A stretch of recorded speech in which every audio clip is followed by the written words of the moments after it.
Silva, teacher, alumni class of 2000, cannot be here with us tonight. Dr. Filomena Leo, former superintendent and community member.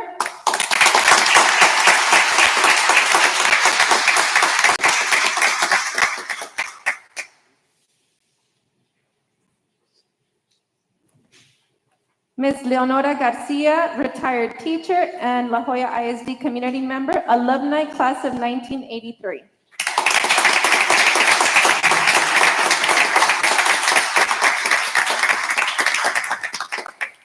Mr. Amancio Chava, community member and alumni class of 1965.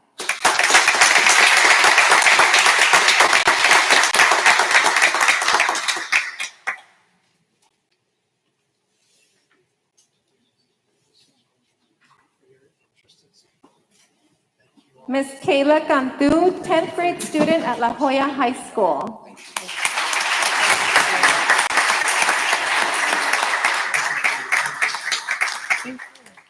Could not be here with us, Ms. Annabelle De Leon, class graduate of Juarez Lincoln High School, class of 2025, and Mr. Noah Garza, class of 2025 graduate from Palmview High School, and of course, our superintendent of schools, Dr. Marcy Sorensen. Yeah.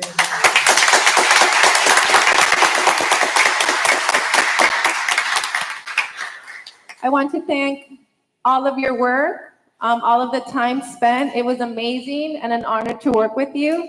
Thank you so much for everything, and we want to celebrate the next 100.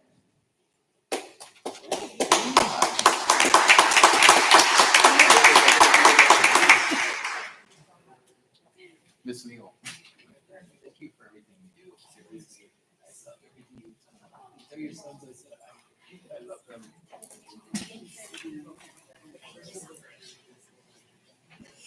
Thank you for everything. No, thank you. Thank you. I was wondering what hat you were going to wear today. I was looking for your hat. I was looking for your hat. Thank you so much. I love the shirt. Thank you for your I saw Miss Leo was very nice. Thank you. Mr. Chopper, you did great. Thank you. I appreciate it. Very good presentation. The chances of me being here in the next 100, probably not. None of us. Well, I think you were on record. Well, thank you. Seriously.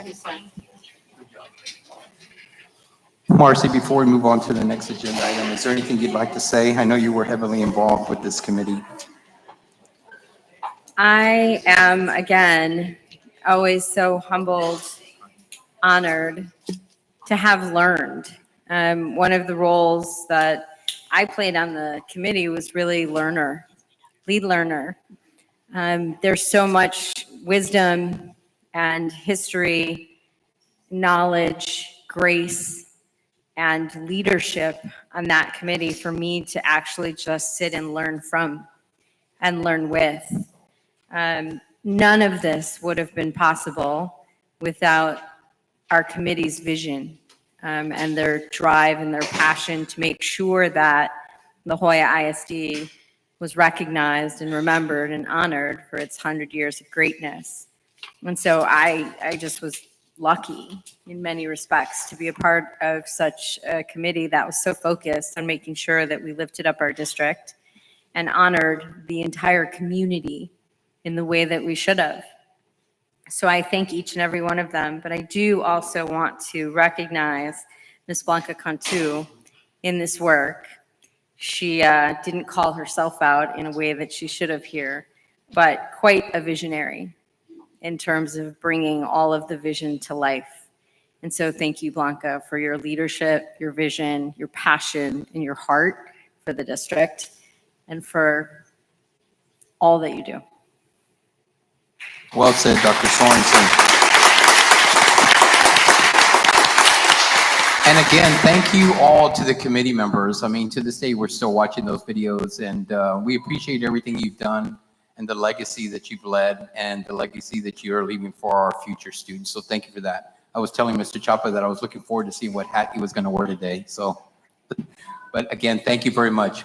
Thank you. And then you too, Blanca. Thank you for everything you've done. Like I said, we've been watching the short videos that you've put out, and they're so informative and they're done so well and professional. Thank you for that. Dr. Sorensen, next item on the agenda is the superintendent's update presented by our Chief of Business, Finance, and Administrative Services, Merjet Crispo.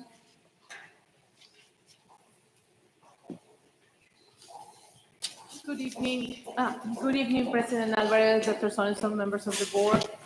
It's my pleasure to introduce you to Ms. Sandra Guerrero, Executive Director of Payroll for La Jolla ISD.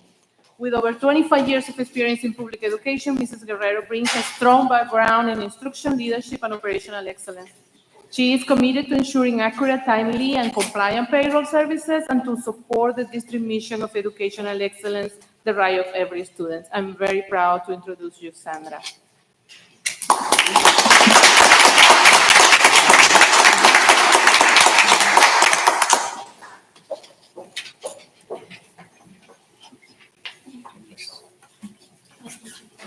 Welcome aboard.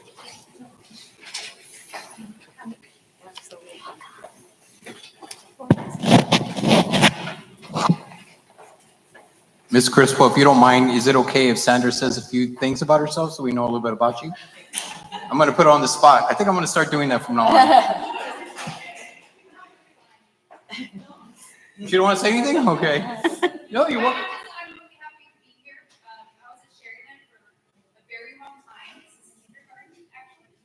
And this is a great opportunity, and I'm just happy to have this opportunity to work with you. Thank you. Thank you, Ms. Crispo. Thank you.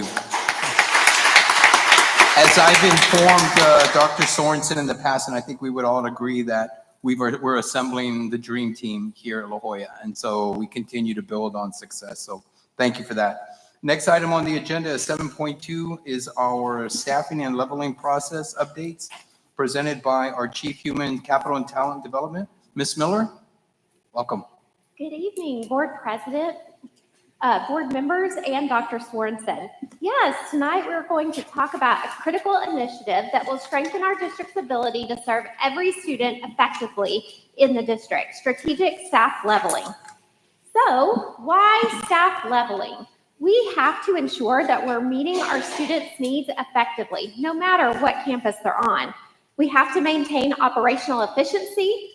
We have to manage our resources responsibly, and we need to support our staff transitions. But what's the benefit of leveling? So we actually level because we want to ensure that we have students in our classrooms and that we are basing our decisions on actual enrollment and not just projections. We also want to prevent that we are overstaffed or understaffed in situations that constrain our budget or maybe make it where we're not having the best educational outcome possible. We need to adapt to our enrollment changes when they occur, whether it's at the beginning of the year or at different times in the year. And we have to ensure that we have financial sustainability throughout our district. So we are going to go now to our successes in hiring. We have built a solid foundation for staff leveling. We have had many recent hiring wins. The first is we've been able to hire hard vacancies, which are math and science teachers. We've filled many of our fine arts positions. We have multiple elementary positions that have been onboarded, and we've been able to find support staff to help at our campuses. We've also rehired 275 of our teachers. So that is very exciting. We're keeping these amazing employees in our district that want to be in La Jolla ISD. Our small but mighty human capital team has onboarded over 250 plus new hires, which is exciting. It shows that people want to come work in La Jolla ISD. We've had 2 job fairs. The first one was on June 10th. We had 281 applicants. This was over at the Wellness Center. People were excited. They were walking through, meeting with principals, and it was transparent in how we hire, that you have to apply, that you interview, that we check recommendations. So it was very transparent in our processes. Out of those, we had 74 recommendations that day. So it was a 26.3% recommendation rate. But we had additional hires after the job fair because there were second interviews. So they came to the job fair, they got an invitation to come to a second interview, and then many more were recommended. We also had another hiring fair on July 25th. We had 165 applicants and 38 were recommended that day. And of course, the same process. Many had other interviews and were hired after that date. So we have a very solid foundation to start doing staff leveling. So we do know that we have some strategic realignment to do. We know that we need special education teachers in different areas, career and technical teachers, to make sure that our fine arts are covered, and we do have about 10 core subject areas that have vacancies. So we do have a systematic process. We start by confirming enrollment on day 10. So that is actually on Friday, August 22nd. We will come together and confirm the enrollment at each of our campuses and each of our classrooms. We assess our staffing and identify imbalances. So that'll be between August 23rd and the 25th. We review and adjust, and we collaborate with our principals. And then we finalize and support our staff with smooth transitions. So staff will be notified by August 27th. Now you see down here that we are going to give them transition days, August 28th and 29th. This is to ensure that they have time to pack their belongings, to get to their new classroom, their new department, and to be able to set up and be ready to serve in their new location. And sometimes leveling happens within the same building. So it may be that somebody's just moving from one grade level to another grade level, or it could be a department where they're moving to one department to another one. But we want to ensure that they have a smooth transition, that they have time to get their stuff where it needs to be set up and be ready for when they start their new position. We really try to reduce the impact, whether it be a department or a campus. So we only look at over and understaffed areas. So that could be specific grade levels or courses or specific positions within a department. We don't want any ripple effects. So we're not going to say, okay, the last person was a second grade teacher. So we take a second grade teacher and then move a fifth grade down to second grade. No, we look at the grade level, the department, the position that may need to be realigned. And then we use policy DFFB to do that. We want minimal campus and department disruption. So an example would be only employees in the affected position impacted, other positions remain unchanged, and then one employee may be realigned. So y'all heard me talk about policy DFFB a lot, and this policy also applies when we are doing staff leveling. So our first priority is we ask for volunteers. They must be qualified for the target position, and like I said, we're not going to make ripple effects, so it has to be within the campus or department or the grade level that we need to realign. Second, we look at certifications, endorsements, and any specialized training. Third is extra duties. Are they department chairs, coaches? It's our compensated or stipend roles. Fourth is their professional background, so education and relevant experience. And then the final factor within policy DFFB would be seniority. How long have they been in that position? So our staff members will receive direct communication from their current principal or their supervisor regarding realignment details. And they'll also receive information for the new supervisor and contact details and information on how they will proceed with realigning. And that is our realigning process for the beginning of the 25-26 school year. And I am happy to answer any questions that you may have. Questions for Ms. Miller? I do, Mr. President.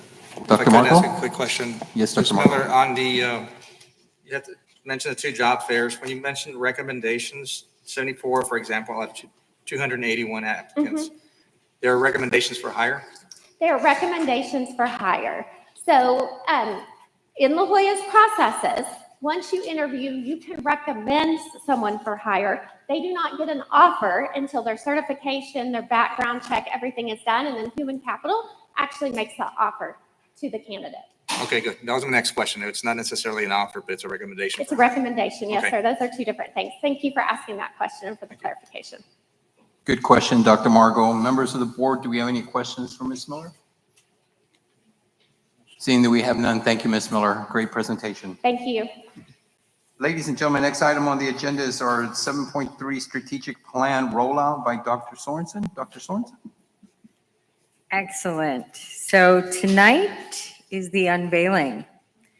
It is a whole year's worth of work coming to life for our incredible district. And so I am so excited to roll this out and share it with the community and share it with the board and really move this work forward. This was a labor of love, and I do mean labor of love, because we gathered over 5,500 voices in this process across our district to land here for our strategic plan for the next 5 years. And so I'm very excited to roll this out and share it with everyone. Our title is Achieving Excellence Together 2030. So here we are. This happens to me every time. Blanca, do you want to just drive? Thank you. So why this plan and why now? It's really time for the community, and we heard this throughout the process. Our community, our employees, our families, our students, everyone wants to know what's next. We heard from the community loud and clear. People want to know where we're going. That year-to-year unstableness needs to just stop. People want to know, what are we going to work on? How are we going to work on it? And what does that mean for me? Regardless of your role as a stakeholder, whether you're a parent, whether you're a community member, whether you're an educator, whether you're a student, what's going to get better in our district? What's going to improve for me? And so we wanted to really take this moment of transformation. I've been here for 18 months to really lay out a clear vision for the community, and that the community's voice is deeply represented in this plan, so that it's not just, and I think I said this every time I did a session, it's not Sorensen's plan. It's a strategic plan designed with the community, for our district. And so grounded in this plan is our North Star goal. The percentage of students who attend A and B campuses district-wide will increase by 6% over the next 5 years. And that is really grounded in the vision for our district, which is educational excellence is the right of every student. And so we've built on that to say every student, every classroom, every day. It's not just enough to have us say educational excellence is the right of every student. Where does that live? Where does that breathe? That lives on campuses, in classrooms, across the district, everywhere. And so this plan is built with our community and for our community, and what we have here is just a representation of the number of engagements, 49 total engagements, over 5,600 community members involved. We had our advisory councils, we had community design day, we had a survey. And so there were multiple ways in which we engaged with and partnered with our community to make sure that this plan represents their voice and their hopes and dreams for the future. And so what we heard in summary, and I really want to thank many of you board members for participating in this process. Some of you came out to town halls. You all came out to Community Design Day. You participated in listening sessions with teachers. And so what we heard from our community is that, in essence, we want to grow and keep strong leaders, teachers, and staff members who create safe and welcoming campuses for our students. Super high priority. Strong leaders, strong teachers that create high quality environments for kids. We want strong academic and career connected learning that will prepare our students for life after graduation. We heard very clearly from our parents repeatedly. They wanted the overemphasis on test preparation to stop.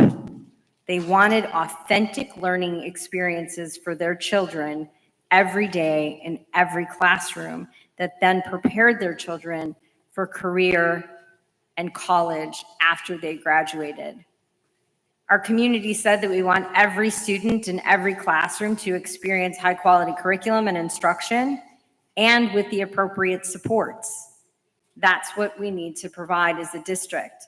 It's not enough to just say we have curriculum. How are we providing quality instruction? And what do the supports look like for students? As you heard, I've talked about MTSS and our emphasis on that this year. We want to ensure that every family and every student has access to supportive and clear guidance and advising. We heard a lot of comments from parents and families that they need to know more, especially as our students transition from elementary to middle to high school to post-secondary. What do we offer as a district? What are the pathways, and how do I know how to support my child? And as a student, how do I know that these options and opportunities are right for me? So we got a lot of feedback from our community on that. We want to continue to build on strong relationships through trust, transparency, and accountability. Our staff said, nice start. Is this going to continue? We want to make sure that it does. The relationships, are you still going to come out and talk to us? Who's going to come out and talk to us? How often? So that we can continue to build trust and hold you accountable. And lastly, we want to see infrastructure and facilities and compensation and technology improvements across the district so that we are competitive with districts not only in the region, but across the state. We want to see the best facilities, the strongest compensation plan. We want new technology improvements on every campus, not only for our educators, but for our students. And it's not just about a device. It's how does the technology enhance the learning for our students and for our teachers? How do we use technology to make folks' life easier? And so we unveil our 5 strategic priorities. Those land clearly in excellence in leadership. We need the strongest principals on every campus. And so we will support the growth of strong, accountable leaders at every level who create conditions for high quality instruction in every classroom every day. We need empowered graduates. We need to ensure that students are ready for college, career, and life through rigorous academics, meaningful real-world experiences, and strong partnerships with families. We need to make sure that when they walk across that stage at the end of 12th grade, that they're ready and ready for a competitive world, career, college, or military, whatever their choice is. When they walk across that stage, they need choices, they need options. And our responsibility to make sure that they are empowered and knowledgeable and ready to do that. We need thriving students, and so we will create safe and inclusive and enriching environments where every student feels supported, valued, and inspired to grow both in and beyond the classroom.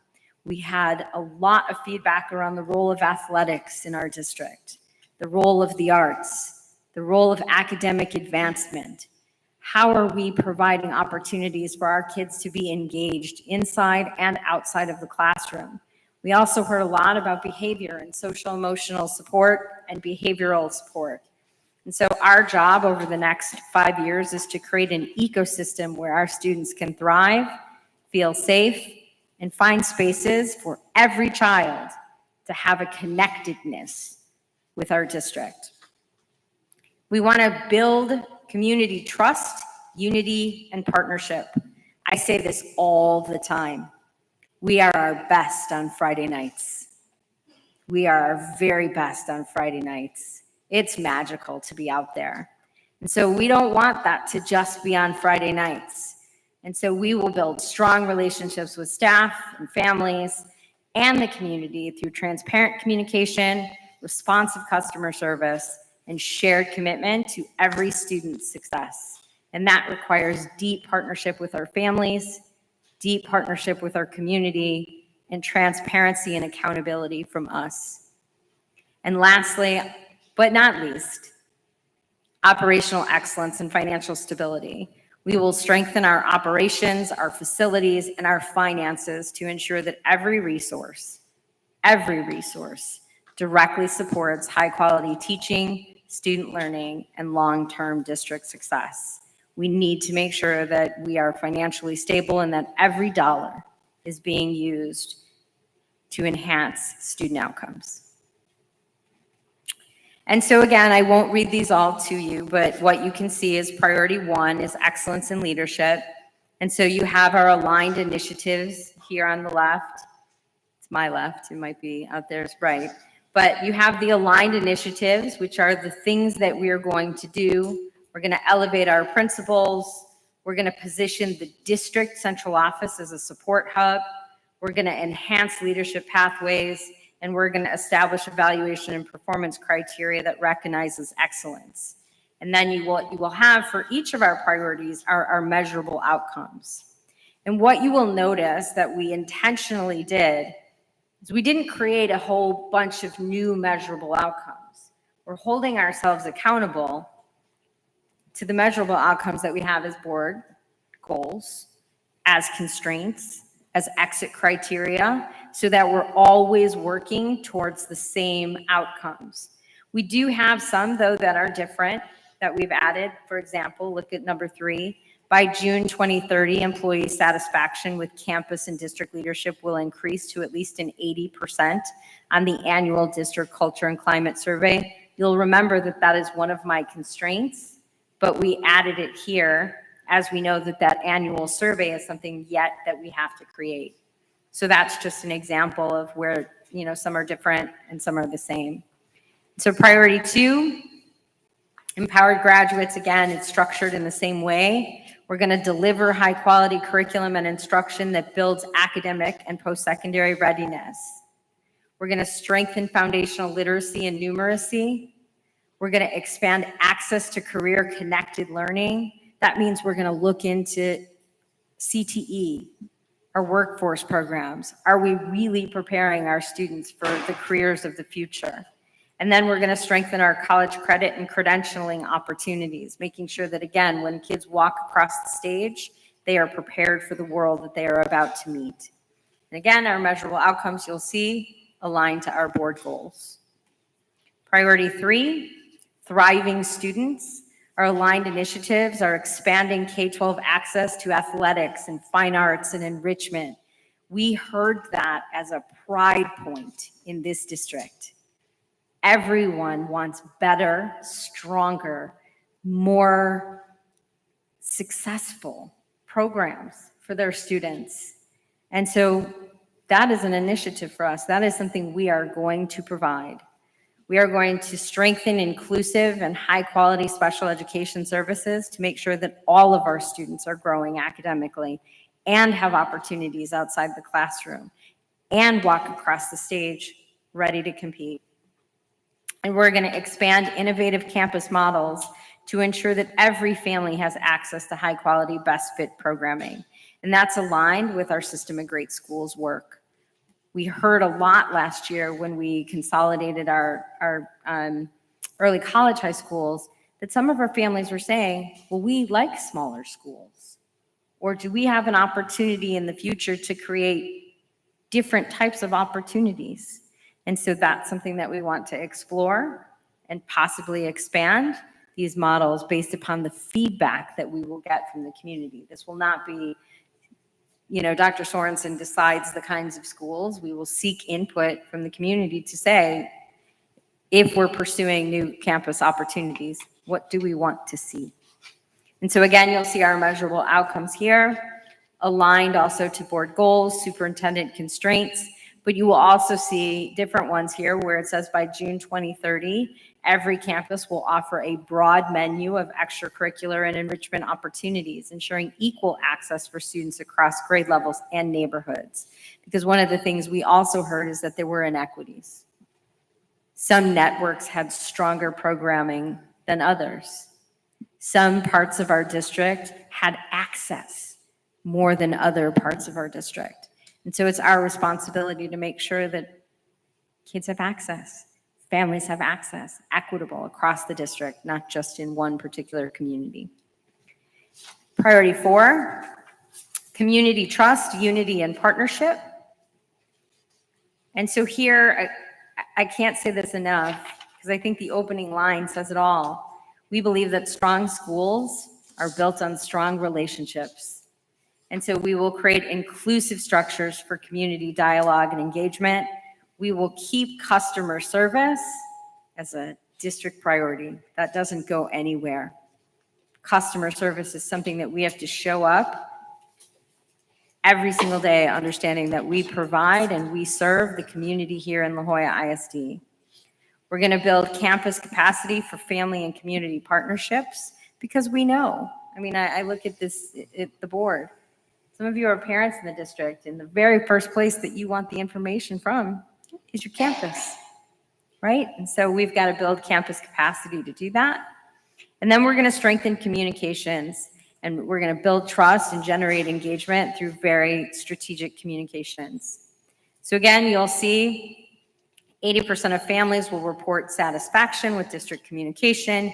80% of families will report a strong sense of connection to their child's campus.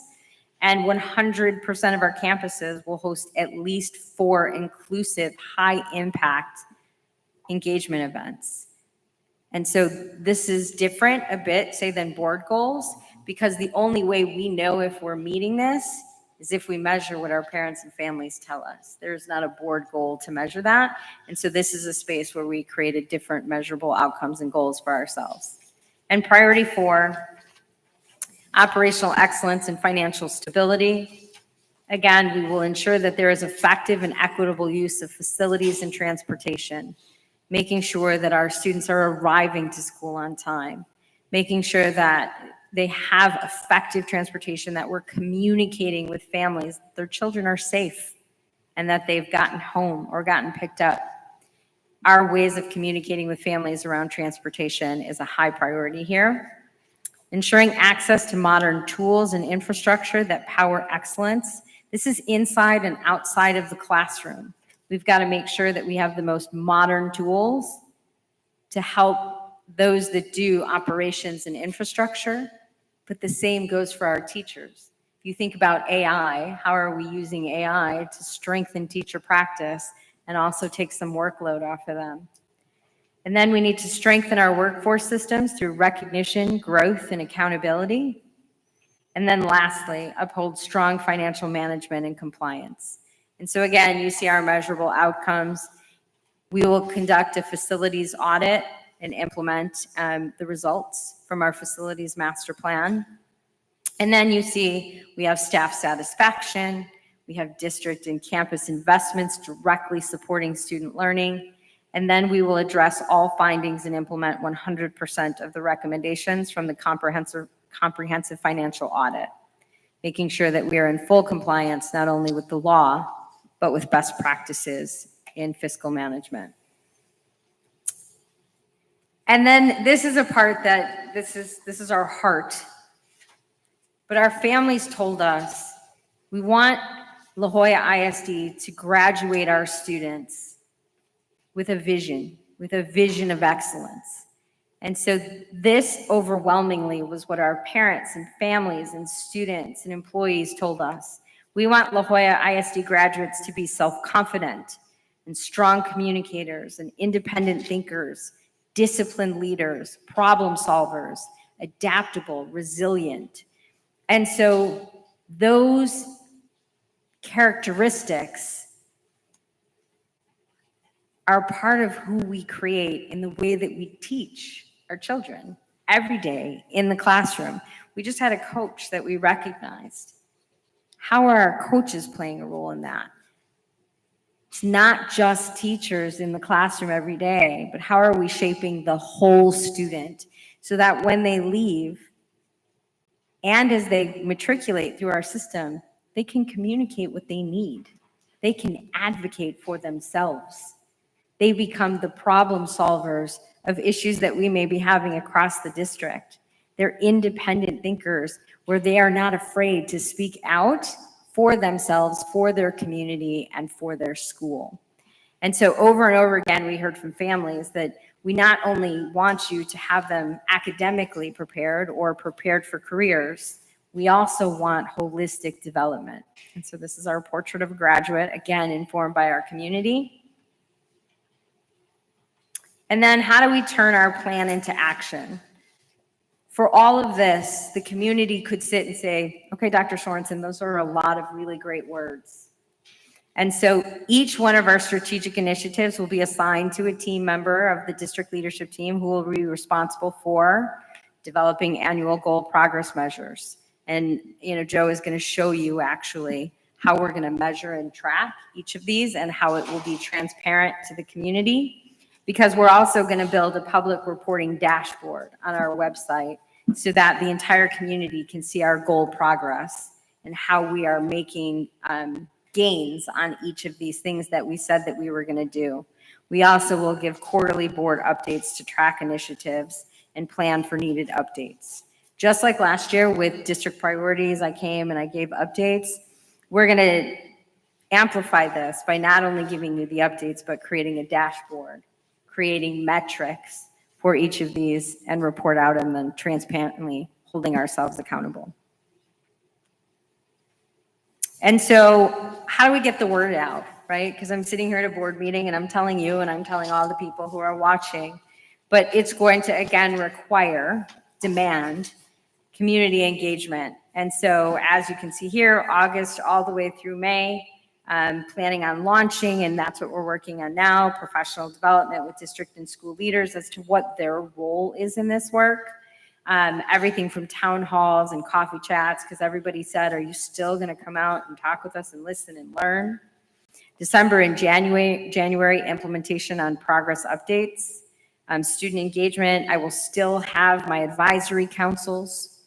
February, March, second wave of campus and community feedback.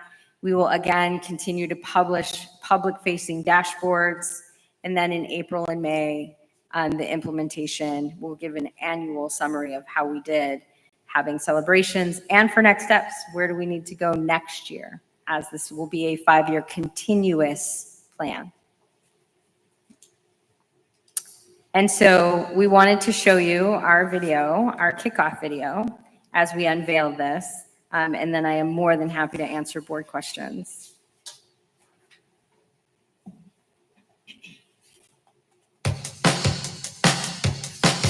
Something big is happening at La Jolla ISD. And we built it together with our families, teachers, and community. We dreamed big about our future, and now it's ready. I'm proud to share La Jolla ISD's new 5-year strategic plan. This is a clear roadmap for the next chapter of our 100 years of excellence. We listened to over 5,500 voices through town halls and surveys and community events. You told us what you wanted. You want strong teachers, strong leaders, safe schools, more opportunities for our students, and more ways for our families to connect with us every step of the way. This plan is built with you and for you. And now it is time to bring it to life together. Our goal, more students learning at A and B campuses by 2029.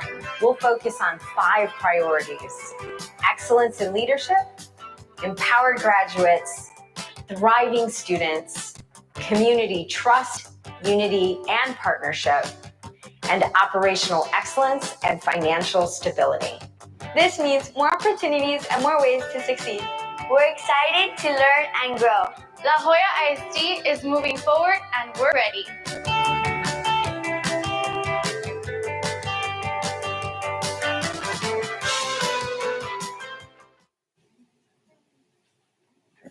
Thank you, Blanca.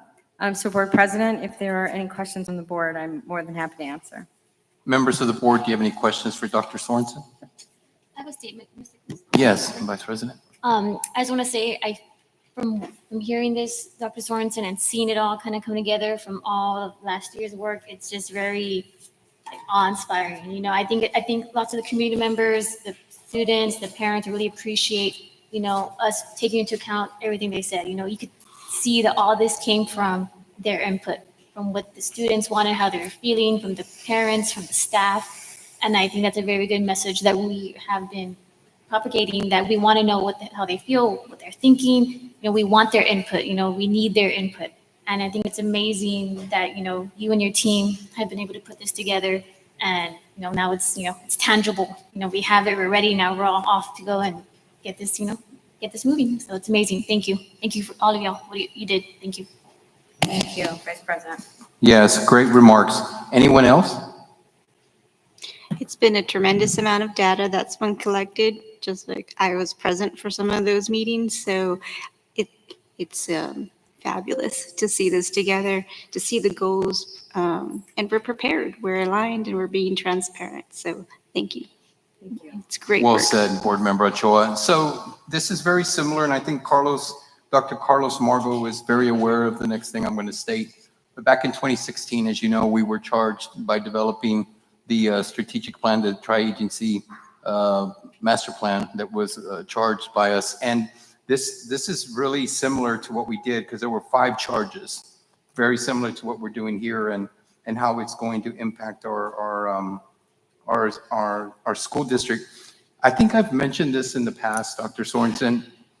If it's one thing that I'm going to always remember you by, is the fact that you, from day one, you were engaged with the community. I mean, from day one, that was one of the things that you stated to us, that I want to be out there. I want to listen to not only the students, but the parents and to staff, and I want to hear them. And the picture that stands out in my head, I think I've told you this I think once a month I tell you this, but it's when you were engaged in conversations with our custodial staff and our transportation team. That was impressive. And for you to put this plan together, I think the coach would agree that we have a game plan now, and this is really good. And we're accountable for this. And I know you're accountable for this. And we as a board are accountable for our actions. And so I'm very grateful to you to do this and to step up and present something like this. I know that you've referenced that it's not Dr. Sorensen, but it's your team. So at this opportunity, I wanted to share with you how grateful we are to all of you for helping Dr. Sorensen. This is not an easy task. And so we still have some work ahead of us, but the fact that you've laid this out, you've listened to our constituents, our students, our staff, our unions, I'm very grateful to that. I'm very proud. So thank you, Dr. Sorensen. Thank you, President. Members of the board, any other questions before we move on? No. Okay, seeing that we have none, again, Dr. Sorensen, I guess I'm assuming, Blanca, that everything that we've laid out will be in Spanish, right? We've talked about that. I'm good. I just wanted to make that sure. Just wanted to confirm that with those that are listening in tonight. So Joseph will be covering item 7.4, performance monitoring of the strategic plan. Joseph? Yes, sir. Thank you, Mr. Board President, members of the board, Dr. Sorensen, members of the La Jolla ISD community. So it is my pleasure to share with you what our accountability system is going to be around implementing the strategic plan. So it's going to help answer the question, how do we hold ourselves accountable over the next 5 years? And how do we know that we're improving as a result of our work on the strategic plan? So this presentation introduces a structure called the PMOC, or the Performance Monitoring Oversight Committee, or PMOC, and it ensures our strategic plan is not only implemented, but sustained, measured, and continuously improved. And at the heart of it is this committee. So my presentation has 3 goals. One, it's going to introduce the PMOC framework, which will serve as the district's strategic plan accountability system. It'll describe how the PMOC supports the implementation and monitoring of our 5-year strategic plan. And it's going to preview our plan for live dashboards that will track progress on our strategic priorities and make data accessible to all stakeholders. So I want to stamp here that PMOC is not just a committee, right? It's a commitment to transparency, alignment, and excellence. So what's the purpose of the PMOC?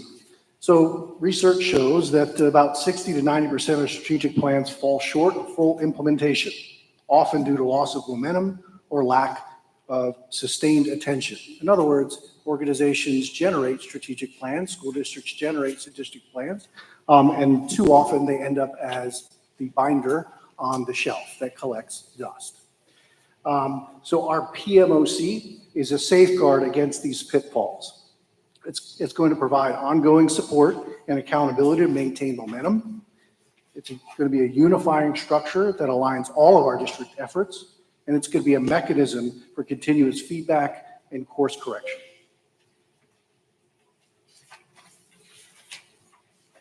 Our PMOC has a reporting structure, as you can see here. It's a simplified reporting structure for tonight's presentation, but you can see where the school board sits, where the oversight committee sits, and then we'll have what we'll call initiative owners. And I'll unpack what each of the roles are within the committee.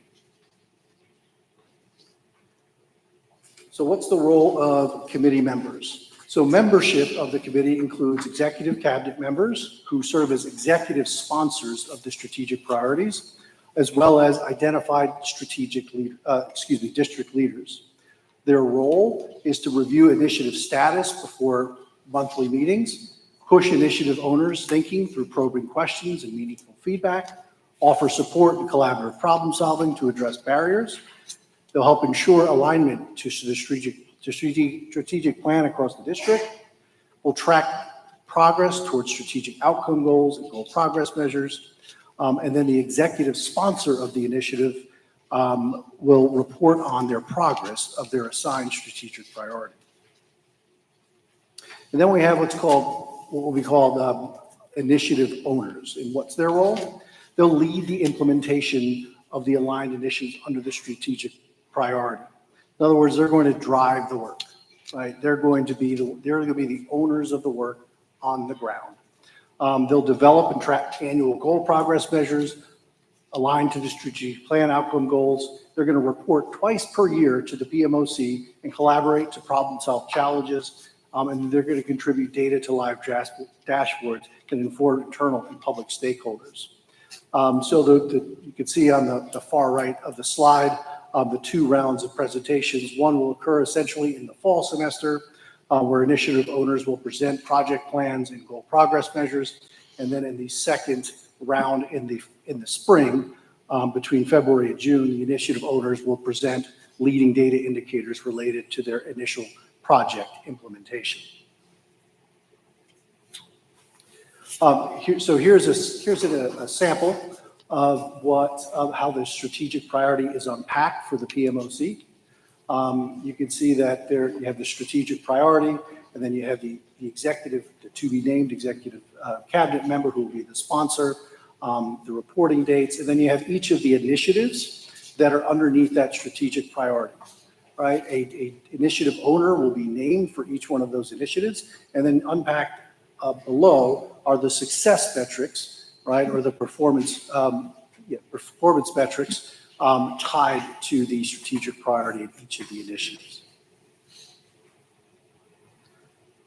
Here is our year at a glance reporting structure, calendar for the year. So we'll report on priority 1 in September, and then 2 in October, 3 in November, 4 in December, 5 in January, and then we'll repeat through June in the fall, for the spring.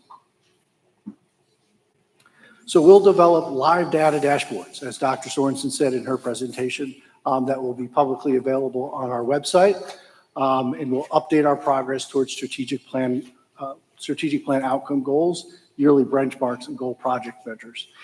Each strategic priority will have a unique dashboard and tied to each of the strategic priorities. Excellence in leadership, empowered graduates, thriving students, community trust, unity and partnership, and operational excellence and financial stability. So here is an example, just a mock-up of what a dashboard could look like. In this case, this is around our North Star goal. You can see how the goal is stated, and then it'll track our targets and how we're performing on those targets year after year. So what's next for the PMOC, or the Performance Management Monitoring Oversight Committee? Well, we're going to identify PMOC members and initiative owners this month. PMOC training will occur with our executive coach later this month. We'll finalize yearly benchmark and goal progress measures early in the fall. We're going to launch our public dashboards with initial data early in the fall. And then we will schedule our quarterly board updates on the strategic plan implementation project. So with that, I'm happy to take questions. Members of the board, do we have any questions for Joseph? I have a question. Go Excuse me, ahead. I do have a question. Can you tell us a little bit more? Oh, first of all, I'm going to take a little bit back and just highlight or talk on top of what everybody else has said, just understanding the why, the how, the who, the when, and why it's all happening. Thank you guys for all of that. So I really appreciate that. But taking this into consideration, when we think about who actually qualifies as an initiative owner and how are they going to be selected? If you could tell us a little bit more about that. Sure. So we'll start having those conversations in executive cabinet here after tonight. But initiative owners will typically be at the executive director, or deputy chief level. Good questions, Danielle. Any other questions? Ms. Ochoa? To piggyback off of that, the initiative, is it that for each priority, there's 4 initiatives, is it the idea that one owner will manage all 4 of those under the strategic priority? No, so thank you for that question. Happy to clarify. That's where the executive sponsor comes in. So the executive sponsor sort of has oversight and support and responsibility around the entire strategic priority and each of the initiatives that unpacks underneath that. There will be one owner tied to each initiative. Okay. Good question. Joseph, I have a question for you. Are all initiatives going to be worked on at the same time? Because I'm looking at slide 47, right? And it says in September, it's initiative 1.1, 1.2, and blah, blah, blah. And then when we get to June, priority 5, we're working on that. Maybe I'm reading this wrong, but will they be all consistently, will the teams all be working at the same time on different initiatives, or how does that work? No, not necessarily. Okay. There will be, like, certainly in the upfront, there's going to be some common set of work across the board, like defining what the work plans are going to be, defining what the actual goal progress measures are going to be, et cetera. Like that'll be common across the board upfront, but some of the actual initiatives will depend on our timeline for implementation of those things. Dr. Sorensen, did you have? Yeah, thank you. That's a really great question because it's important to manage expectations. So you think about something around, you take something in priority 5, and I'll just use like facilities. That is not an initiative that just happens and changes. Yeah. So right now you may see, the launch of a facilities master plan. That may be the work stream that takes place in that space for that whole year. What are we doing around launching a facilities plan, the findings of the facilities plan? What are the actions we take for the facilities master plan? Like that one work stream. And then the improvement maybe in year 2. And so it's really taking each one of those and saying, what are the first action steps? What's the timeline within that? Because some of them may require launch after another one, right? After something takes place, or some of the initiatives may genuinely take 5 years to accomplish. And so, we'll need community input, or we'll need additional resources, or our resources will have to shift in order for things to change. But there are some, again, like around special education, we're already starting to move on that. So I think it'll vary on the initiative, not only when it begins, but how it begins and how it lives over the 5 years. Thank you for that. I have one more question. Ms. Ochoa, go ahead. For the dashboard, do we have the capabilities of reporting in that manner, or is that something that we have to develop or purchase? Our chief of That's why- technology. Yes, there he is. Do you want to Did you address wanna- that? Because he's already started building dashboards for us. Hello, thank you for that. Basically, yes, we do have the capability. That's what we're working on right now. We're building the infrastructure to house all these different data points so that we can start presenting it in a visual way. And that's essentially what will end up being on our dashboards. So this will be one of many that's to come. Okay, thank you. Thank you. I have a question. So for Yes, Dr. Hernandez. So for our goals that we established already last year and stuff, we were included. Are we going to be included for this? I know it's different and it's not something that like TA requires us to do. But we are going to be seeing all the dashboards, and it's, each priority seems very complicated for me to track and try to organize and see how it's going to function. But is there going to be another like a meeting for us to work on it, or you guys are going to do it independently? I want to make sure I'm understanding your question. So you're asking, ma'am, Are we going to have input? Are you going to have input into For the goals. into what the goals are actually going to be? Dr. Sorensen? So I think we have the measurable outcomes, right? Those are all established and those are aligned to board goals or superintendent constraints, or say like the 80%, right? Like those outcomes have been established. I think where we will definitively seek board input is as work plans are developed, right? And so again, I look out at the folks sitting out there and I look at Ms. Lozano, right? And I immediately think of her as like an owner around the ecosystem of behavioral supports, right? And so we want to come to the board and say, so for that particular initiative, here's what Ms. Lozano is thinking. Here's the timeline on that. Here's what step 1, 2, 3, and 4 would be. And then get board feedback on that to see if that's the right pace. Knowing the work then that we have to diagnose to say, here's what needs to be done. And here's the capacity currently of the system to do that work. So yes, we definitely want board input as the initiatives are unpacked in terms of prioritization. Thank you. This is really good, Joseph. I don't think I've ever heard of something like this. So I'm just curious, how did this come about? It's a part of best practices. So many of you you've all been a part of our system of great schools work. And so as a part of that work and our partners in that work, this is a best practice system that we've customized for our local purposes. Great, thank you. Thank you for that. Members of the board, do we have any questions for Joseph before we ask him to? All right, thank you very much, my friend. Thank you. Thank you, sir. Next item on the agenda, Dr. Derek Little, Chief Academic School Leadership, will be going over the proposed definitions of status and goal progress measures. Dr. Little, I see you have a group of followers now wearing a bow tie Wednesday, so. We're waiting for you to join us, Wow. President Alvarez. Maybe I shouldn't have said anything. But it just, you guys just look so nice out there. It just looks so nice. We can bring you one next meeting. No, it's happy to have a group of compatriots there. Good evening, board and superintendent.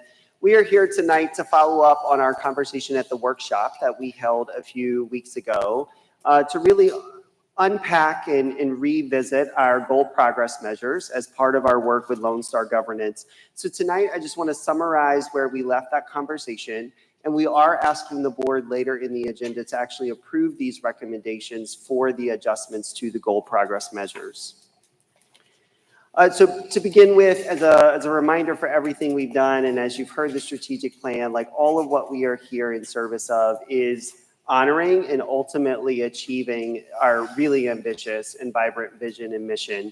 And our goal progress measures really help know if we're on the right path to what you just learned about in the strategic plan and to achieving this vision and the mission. We are not, however, and we want to be clear with the board and the community, changing our student outcome goals.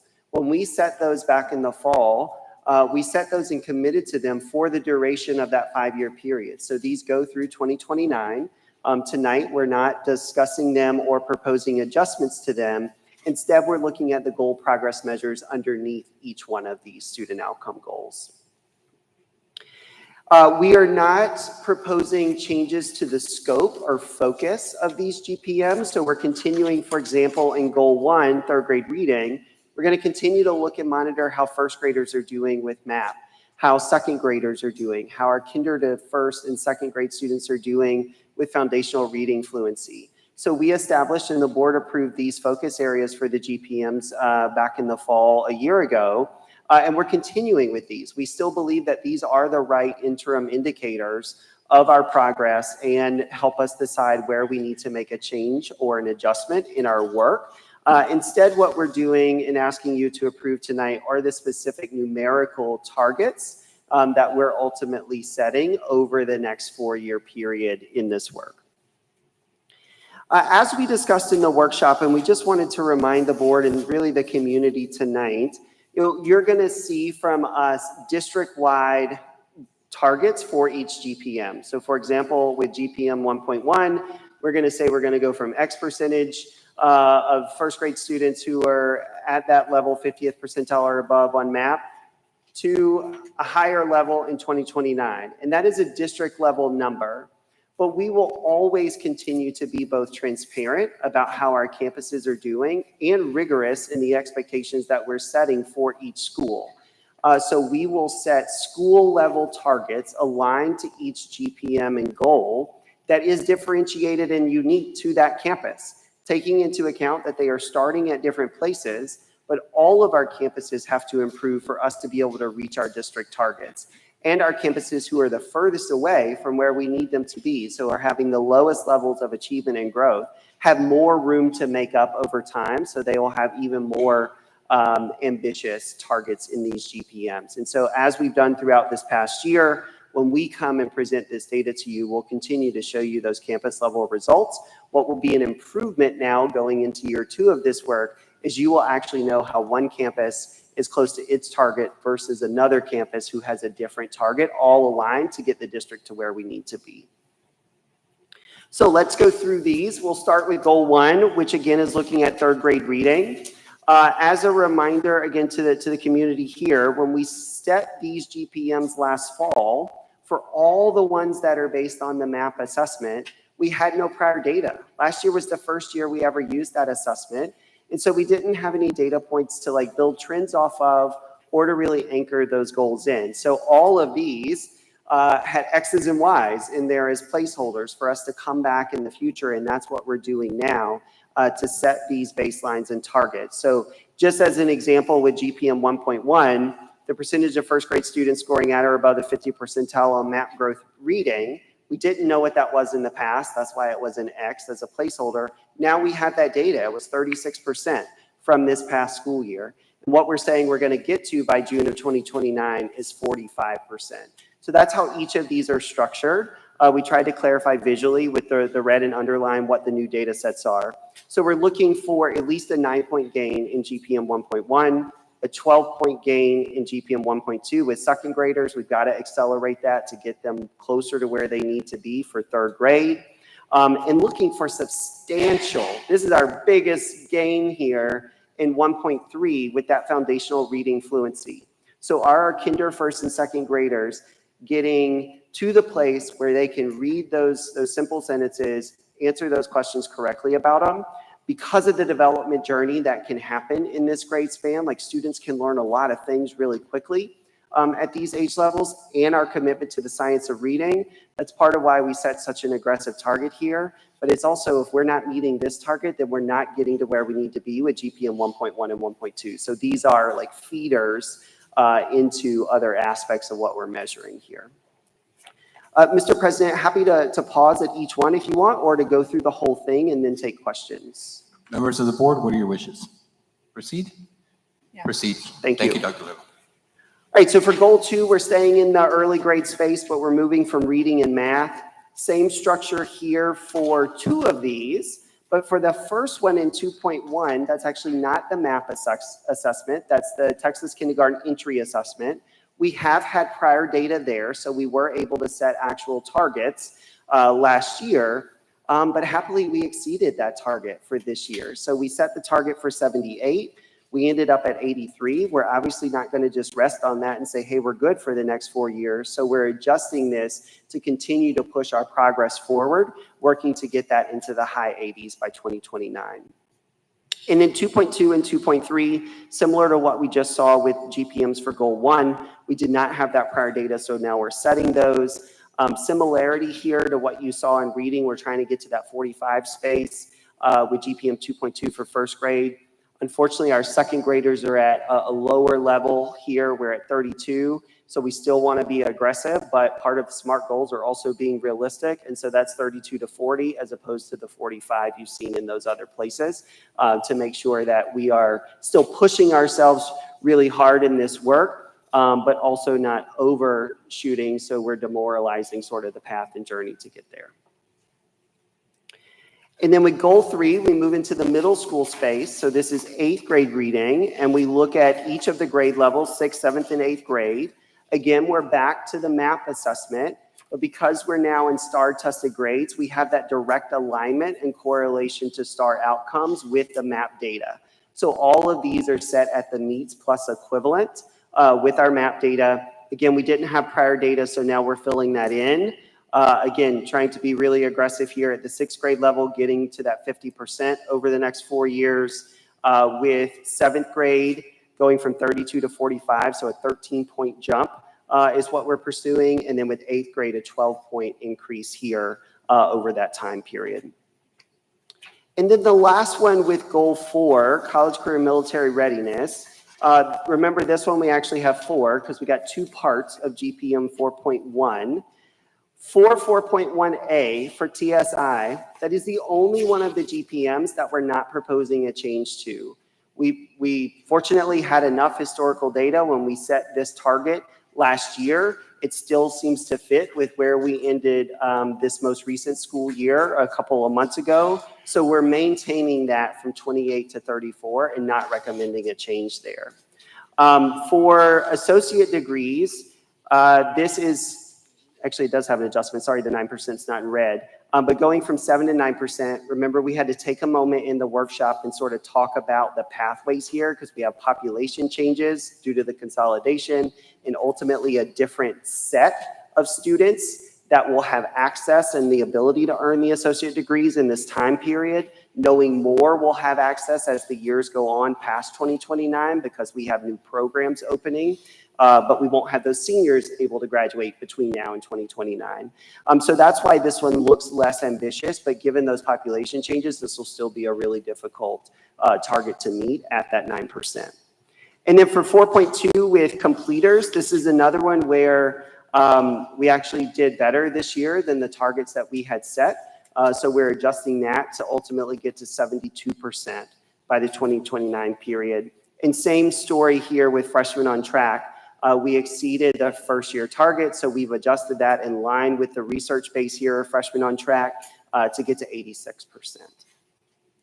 So that's what we're asking you to consider and approve later this evening, and this is what we will continue to report out on in subsequent board meetings. Lastly, just a reminder, this is not something the board has to vote on, but we did discuss it. So again, wanted to be transparent with the community about the changes we are making here and how we will status our progress against these goal progress measures. So based on our discussion in the workshop, pending any other feedback here this evening, because these are district-wide targets and set at the district level, the status will be based on the district level attainment. However, we are fully committed and will continue to report specific student group progressions against these targets, as well as showing you campus level data. So that level of transparency is not going away. It just is not going to be factored into the status itself. And then finally, we have further clarified how we will determine green, yellow, red here based on whether we're giving an interim update. For example, if we're talking about middle of year map, we still have time to make adjustments before we get that final measure in that year. Versus if we are talking about end of year data, and that actually is where we landed.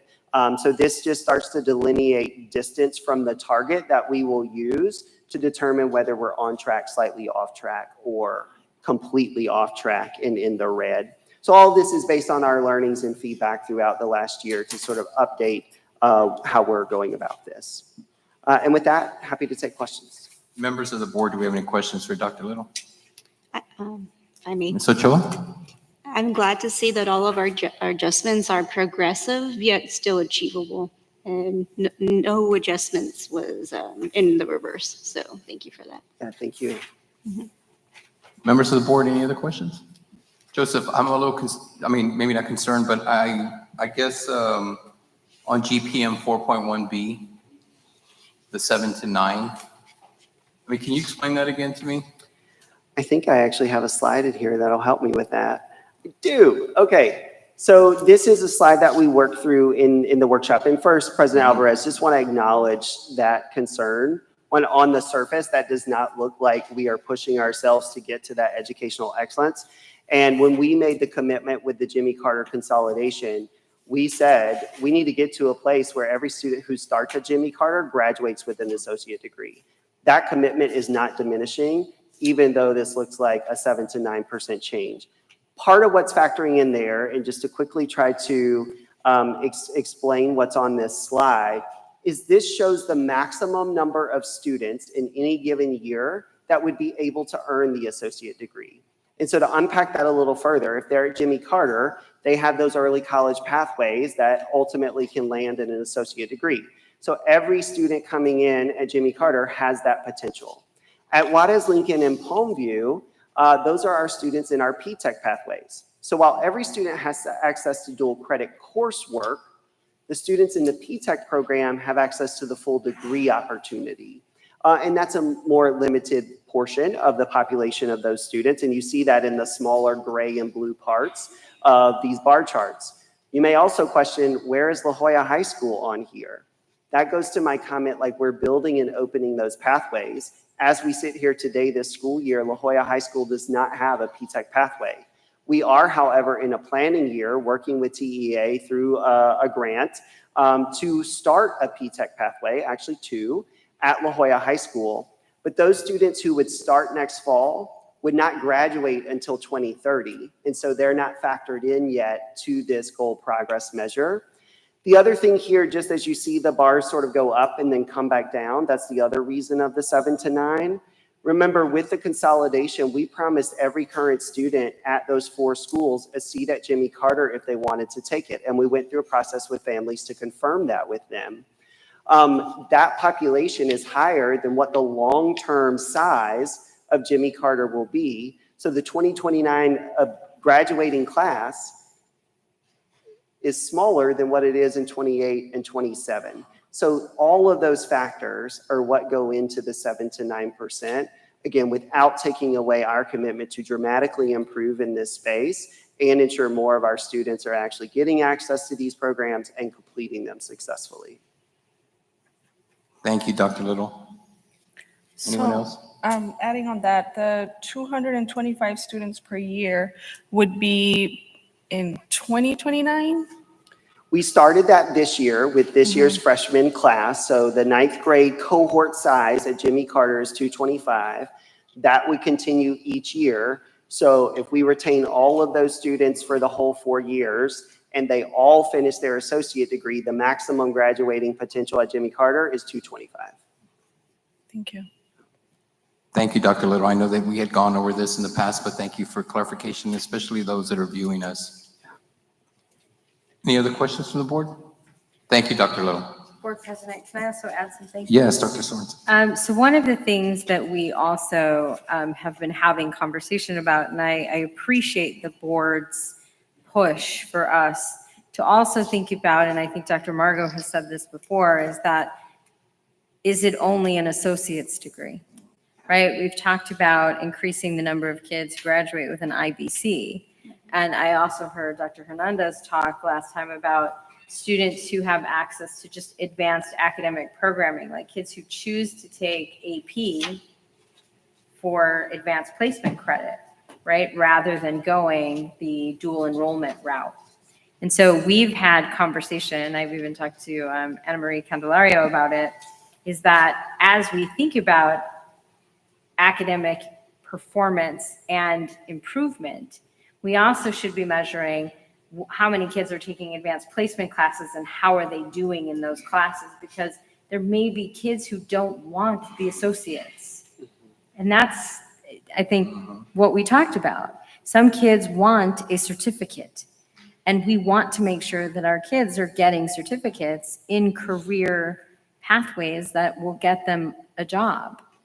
And so we want to hold ourselves accountable, just like it said in the strategic plan, for those opportunities to be available for children equitably across the district. Because every student and every parent may not want a dual enrollment, associate's degree pathway at Juarez Lincoln or at La Jolla. But what we do want to be able to offer them is a career pathway where they earn a certificate and they're a completer. We also do want to be able to offer them advanced coursework in AP and honors. And so those opportunities, we're going to also be holding ourselves accountable as we set goals around those things. And so I appreciate the board's pushing us on both IBCs and in the last conversation at the workshop around advanced placement. Yeah, if it's something that I've learned is that not all students want to, they want to go to the certificate route, which I thought was interesting. And just this morning, I was talking to a group of folks that said, I like the fact that we're pushing the certificates and not so much the dual enrollment or some of the other courses that we do. So thank you for doing that. It's given me a better perspective of what students are wanting. Thank you, Dr. Little. Thank you. Next item on the agenda, I'm going to see Joseph make his way back up to the podium. Update to policy AE local, the proposed theory of action. Joseph. Yes, sir. Thank you. So I am happy to bring forward what amounts to a second reading of update to board policy AE local, which is our educational philosophy. It communicates the educational philosophy of the district. It outlines our beliefs and our goals. It focuses on providing high-quality education, supporting student achievement, preparing students for success. The revisions that we are proposing this evening are part of our continuous improvement work, both with Lone Star governance as well as our system of great schools. We last revised the AE local in June of 2025, and this revision of AE local we discussed at our board workshop on earlier this month on the 2nd. So, of course, as I mentioned, our AE local in this work is grounded in our Lone Star governance work.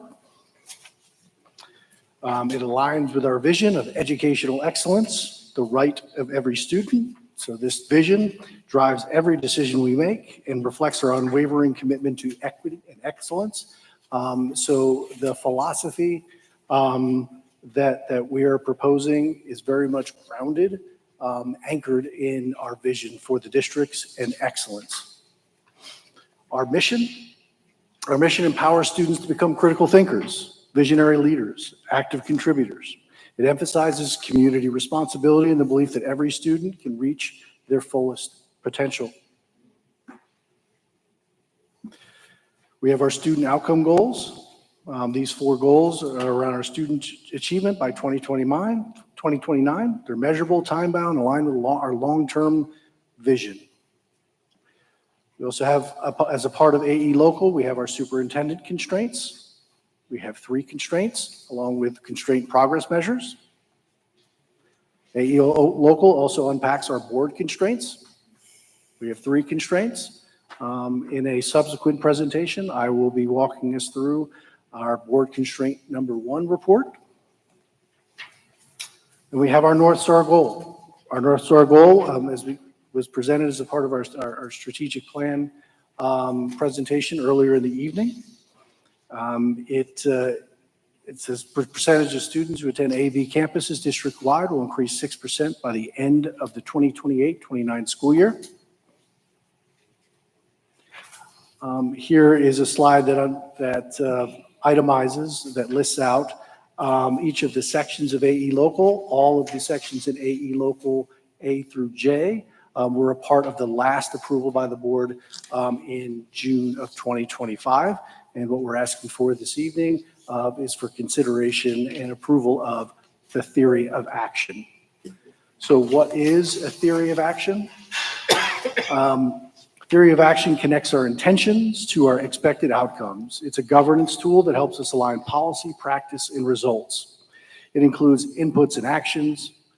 So in other words, what we are committed to doing. It includes assumptions, what we believe these actions will work, short-term outcomes and long-term outcomes. And we use an if-then structure to clarify our logic. So this helps ensure transparency and accountability in our strategic decisions. So we worked very diligently to craft language of a theory of action that was approachable to and had multiple points of entry for all audiences, for all stakeholders. And so we selected to use the if-then formula because it presented the clearest picture of what we wanted to do.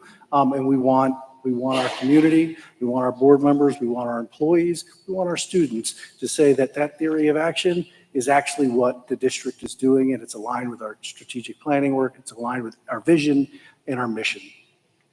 So with that, I will read our theory of action. So proposed in policy, our theory of action is managed instruction with a performance autonomy. If every school begins with a managed foundation adhering to the district's instructional core, budgeting and operational requirements were grounded in research, evidence-based practices, professional training, and legal compliance, and if the district sets annual performance expectations for each school using a whole child approach and conducts an annual school planning process to tier school performance and guide strategic needs-based decisions, and if the district provides differentiated support based on school performance, including targeted interventions for low-performing schools, such as the strategic academic interventions for campuses rated D or F for 2 consecutive years. This is in alignment with Superintendent Constraint Progress Measure 1.1. And if schools are granted flexibility and empowerment to earn autonomy for the managed foundation based on their performance, allowing for innovation and alternative models that accelerate student achievement while ensuring that approved autonomies prevail unless it's in conflict with local, state, or federal law.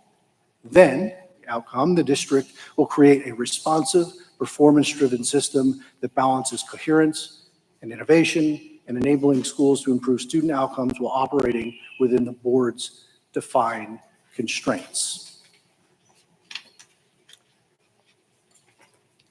So this next part of the theory of action unpacks the roles. What is the responsibilities of the district to those things? And then what is the responsibility of the campus? So at the core of the roles and at the core of our if-then logic is that the campus is the primary driver of change in the district. So to meet the district's goals of student growth and achievement, the board believes that it's essential to empower the educators at all levels to act and lead under a theory of action in which the school is the key unit of change, encouraging innovation, autonomy, and differentiation at each school. The managed instruction with performance autonomy theory of action is centrally focused on student achievement by defining the role of district in empowering school communities. The role of the district. The district shall play a leading role in establishing and setting performance expectations, driving research and development, scaling innovation and best practices, coaching and support of school leaders, and ensuring that in all respects, our actions and practices promote greater equity among our students. Campus empowerment. School leaders will work collaboratively with their leadership teams, teachers, parents, and communities shall have ownership of all that happens within their buildings, a sense of efficacy and urgency, and a conviction that they are empowered to set the vision, strategies, and priorities for their school within the parameters of district constraints. So again, it's all about the campus being the primary driver and key unit of change in the district. So with that, I will take questions. Members of the board, do we have any questions for Joseph? No questions? Okay. So I have a quick question. Dr. Marco? So just to be clear, we are taking action on this for the board policy, right? Yes. Tonight. Yes, sir, that is correct. It is on the agenda for consideration and approval. Thank you, Joseph. Members of the board, no questions? Dr. Sorensen, would you like to add anything to that? I just always think that it's important to point out again, like the coherence between the strategic plan and the work of our theory of action. and being very clear around managed instruction and how that ties into everything that we talked about in the strategic plan, as we talked about providing high quality curriculum and instruction, making sure that we have effective leaders at every campus, understanding that campuses are the nexus of change, and that requires really strong leaders and great teachers in every classroom across the district. And so I think it's really important to clearly define what our role is in central office to make sure that our campuses are thriving, to make sure that our campuses are doing the right work, making sure that we have coherence and consistency, clarity and communication across the district for all of our campuses, and then empowering and expecting our leaders to do what principals are charged with doing, which is actually running their campus in a way that produces student outcomes. So being really clear around the district's role in this work, but also being very clear going back to the strategic plan and what our priority one is. It's excellence in leadership. It takes great principals to make great schools to then improve student outcomes, because the district, again, can provide all of the foundational elements required. And if you don't have strong principals and incredible teachers in every classroom, then the district is just doing that, is providing foundational guidance, experience, materials, all of that. So I really just think that always pointing out that the coherence between the strategic plan and what we're asking here of our board to approve in policy exists. Thank you for that, Dr. Sorensen. Seeing that we have no other questions, we'll go ahead and move on. Joseph, you still have the podium. Next item on the agenda is 8.3, Lone Star Governance Time Usage Tracker Report, July 30th through August 2nd, 2025. Yes, sir. Thank you. So pleased to bring our Lone Star Governance Time Use Tracker Report. Tonight we're going to cover two meetings. First, the July 30th meeting, and then our board workshop from August the 2nd. So looking at our report in the left column, the blue column, it shows our student outcome minutes accrued during our July 30th meeting, which is 24 minutes, and the number of minutes tied to adult behaviors, which is 58 minutes. And so our percentage of time spent on student outcome minutes is 26.67%, while our percentage of time spent on student outcomes and adult behavior minutes was 91.11%. At our board workshop session on August the 2nd, you can see on the blue left column shows student outcome minutes. We tabulated 99 minutes towards student outcomes, and then our adult behavior minutes tabulated to 42 minutes. So of the 167 total minutes we spent here on Saturday, August the 2nd, 59.28% were spent on student outcome minutes and 84.43% on student outcomes and adult behavior minutes. So with that, I'm happy to take questions. Thank you, Joseph. Members of the board, do we have any questions for Joseph, particularly in this particular item? Okay, Joseph, you may proceed. I know you have agenda item 8.4, Lone Star Governance Monitoring Report, Board Constraint, number 1. Yes, sir. So I'm happy to bring our inaugural Board Constraint Monitoring Report for Board Constraint number 1. Board Constraint number 1 says that board members may not allow less than 50% of the total quarterly minutes in board authorized public meetings to be spent on improving student outcomes according to the time use tracker. So we went back, the clock starts at the meeting directly after your last board self-evaluation, your last self-assessment. And so the clock started on this quarter on May the 7th and went all the way to our board workshop on August the 2nd. And as you can see here, in that time, we spent 764 total minutes in board meetings, and 47% of the time was spent directly on student outcome minutes. With that, I'm happy to take questions. Members, do we have any questions for Joseph, particularly in this item? Yes, Madam Secretary. Vice President. Joseph, we round up though, we reach 50%, right?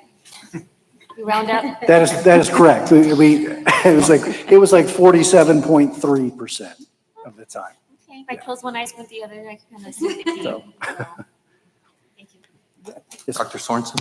So it's interesting because we have actually had this conversation, and so it's something that I talk about with our Lone Star governance. I almost called her coach, but she's now our conservator, but I still very much need coaching when it comes to Lone Star governance. We have conversations. So I just presented on the strategic plan, right? And in the strategic plan, there's a lot around student outcomes, because every one of those outcomes you could see, with the exception of a few that were about surveys or public input, were tied to our board goals and to student outcomes. And so we've had conversation as we think even about this meeting. Was the strategic plan conversation student outcome minutes, or was that adult behavior minutes? Because everything that we're talking about leads us to student outcomes. Everything that I was presenting was around improving performance of our students, because without all of those things that we need to do, do student outcomes improve? And so these are things that as we learn, and I think that Deanna will talk about this, as we continue to learn as a team, we will get more refined and more nuanced to make sure that we are looking at our presentations through that lens, to make sure that we are actually indeed clarifying when we are talking about student outcome minutes, Board President. Thank you, Dr. Sorensen. Joseph, I'm curious. How do you measure? Like, how do you time? Like, when do you do that? Is it by the literature you're given, the handouts? Like, how do you time this? So the tabulations actually come from Dr. Barrera. What's that? The tabulations. Yeah, Deanna, can you share that with us, Dr. Barrera? Yes. Well, I just look at every agenda item and I'm counting every minute from every agenda. That's why you see me writing down throughout the board meeting. And then I have to look and classify each of those minutes. So it helps when we plan for each agenda. We have a general idea. Is it progress and accountability? Is it vision and goals? And then we have to decide, is it on the student side or the adult side? Because we can be, as Dr. Sorensen said, we can be discussing goals, right? But if we're referring to adult behavior, that's one thing. And if we're talking about student behavior, then that's another. And so it's a lot. And I still get coached from my coach also. Because some of these, it's like, well, let's talk about that one. Do you think it really goes there? Maybe it's, this other. So it's a lot of that. And the idea being, we're challenging ourselves to make sure that we're challenging you to keep the focus on students. And I loved hearing the strategic plan, because everything comes back to students. And this is as it should be. The focus should be on students, not on adults and adult preferences and making adults happy. We want adults to enjoy where they work, of course. But when we genuinely focus on students and their outcomes, the adults are going to enjoy working here because they're going to be proud of the work that they're doing. So, does that answer your question? No, it does. Thank you, Dr. Barrera. Ms. Ochoa? Dr. Barrera, is it possible that we could have a live tracker, so maybe possibly something similar to chess where you clock in and clock off, just so we are aware in real time? And we can So tracking it in real time so you can see how many minutes, is that what you're asking? Yeah, like have a dashboard. I could barely hear, I could barely hear her. A live dashboard. Oh, a live dashboard.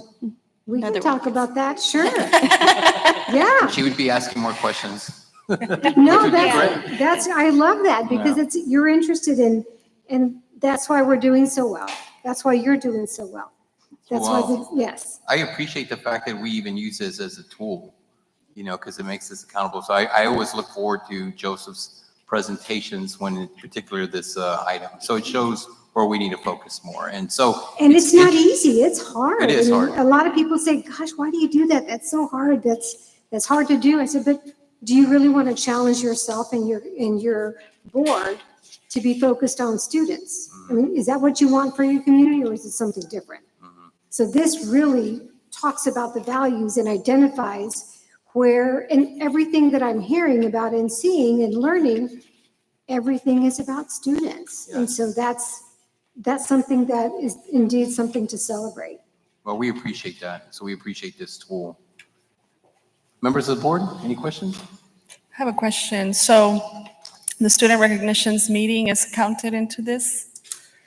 The which one? Student recognitions that we had, Yes. and at that, we didn't have like a student outcome Well, related towards it, right? We're gonna work on If we it. can connect it to one of the goals, one of the board goals, right?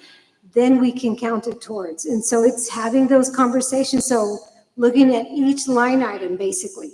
So we're not looking at, just, for example, the Lone Star governance. It's not one chunk. Each line item is something different, right? And it's just thinking about, okay, what is this really? And where is our focus? Pardon me. So for the future student recognitions, we're gonna work on aligning them towards, so that those minutes count a Right. little. That's what's kind of the plan, right? And the way we do that is talk about how they're connected to the goals, right? Make that direct connection. It can't be, well, I know that they're connected, right? We want well-rounded students. A lot of them are athletic or band. But that's part of, getting an excellent education, and that being the right of every student. Yeah. An excellent education is not just certain areas. It's that well-rounded student. Thank you. Thank you, Dr. Hernandez. And Dr. Brito, thank you for that. I know that you and Joseph work closely when you review our agenda along with Dr. Sorensen. I know you guys are doing that, so we appreciate that. But this is something that I look forward to at every I'm board so meeting to glad. see what Joseph is going to say. So when I saw this one, I was like, ugh. I'll have to tell the Lone Star governance team at the agency, they'll be thrilled that Great. this is your favorite part. Great. Well, thank you for that. Board President, Go ahead, I just wanted to add. Yes, please. That also on the agenda tonight for your consideration and approval is the board monitoring calendar for the 25-26 school year. And so we did work very closely with Dr. Berra, Dr. Sorensen, Executive Cabinet, in thinking about our time use tracker and strategically plotting out our monitoring of our board goals and our progress measures throughout the year. I appreciate that, Joseph. Thank you. Dr. Sorensen, do you have anything to add? No. Okay, great. Again, thank you very much for the report, Joseph. Thanks, sir. Next item on the agenda, I'm turning it over to Dr. Barrera. Again, thank you for joining us today. We are going to be discussing the board assessment, self-assessment. Again, welcome. Thank you. Well, team, here we are again with our next board evaluation. We've had 3 already. This will be our 4th. And I'm happy to report that I believe we're going to make progress even on this one. So I wanted to share with the entire community that our first board evaluation, we scored a 1 out of a possible 100. Then our second one, 2 quarters ago, we scored a 20. Then the third one, we scored a 41. And so we will see where we land this quarter based on your scores. But a lot of the work that was missing from here, we did on August the 2nd at that workshop. And then also today, the work we're doing today to present and to approve AE local and the monitoring calendar and all of those things. So let's start with the first one. And we have these out for the community as well so they can see what we're looking at, what you're looking at. So as I mentioned, this is the Vision and Goals 1. The first time it was a 0. The second time it was a 12. The third time we scored a 12. So now let's look at that 12 to make sure that we can stay there. And then if we can move forward. So look at that. And we're currently at meets focus, which is where we should be. This talks about student outcome goals. They challenge the organization. They require adult behavior change. They're influenceable by the superintendent, and they're her first priority for resource allocation. So I think we're still there. The question is, can we move to masters? Does anybody have a comment on that? Why we could or could not? And I know this is the one that comes up every time. Every board really hates this one, but this is really hard to get to. It's that broad community ownership. Right, and what that means is not that we share it with the community, it's that they themselves know what these goals are, and so we'll work to that. We'll work to achieve that, but I think right now I'm thrilled that we're in the meets focus area. So is there any discussion on that, or are we all together that we should stay at meets? Okay. Board, meets? Yeah, meets. I think we're all in agreement, we'll stay at meets, yeah. Okay. Thank you, Dr. Barrera. So vision and goals 2. The board has adopted goal progress measures aligned to each student outcome goal. The first one was a 0. The second time we did it was a 1. The third was a 12. So let's look at that 12 to see if we can move up to masters.